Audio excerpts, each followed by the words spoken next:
Hey history lovers, if you thought the first 300 played fast and loose with the facts, oh hush man, the 2014 sequel Rise of an Empire takes it to a whole new level. Epic slow-mo battles, sure, but actual history, buckle up. This one's wild. Remember how the first movie got away with its exaggerations because it was just one Spartan guy telling the story?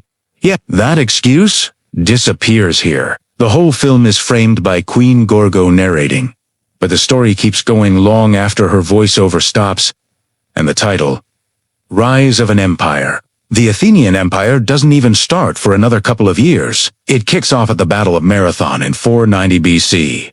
Themistocles and the Athenians sprint straight at the Persians. As they're getting off their ships, total surprise attack. Right? Not keep.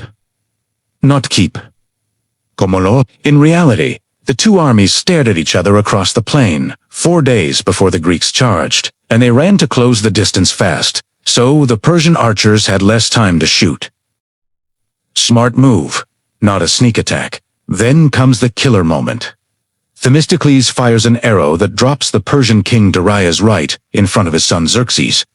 Problem is, Darius wasn't even at Marathon. He died 4 years later, back in Persia of natural causes. Hollywood just couldn't resist that dramatic kill shot. Cut to Xerxes turning into this glowing god king, ready to crush Greece. It puts Greek-born Queen Artemisia in charge of his entire massive fleet, Rail Artemisia. She was the badass queen of Halicarnassus. She brought just 5 ships and actually advised Xerxes sometimes against fighting. She was respected, but nowhere near commander of the whole navy. The big finale is the Battle of Salamis.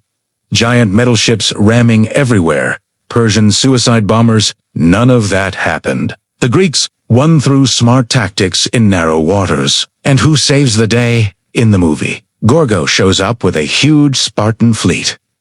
Truth, Sparta sent only 16 ships out of nearly 400 Greek ones. They barely played a role. Gorgo wasn't there, and no way the ancient Greeks were putting a woman in charge of their navy. Look, the movie's insanely fun to watch, but man, the real story of Marathon and Salamis is already legendary without the glow-ups. Drop a fire emoji if you want more history versus Hollywood breakdowns, and tell me in the comments which movie inaccuracy shocked you most. Hit like, share with your history crew, and I'll catch you in the next one. Real history over Hollywood drama.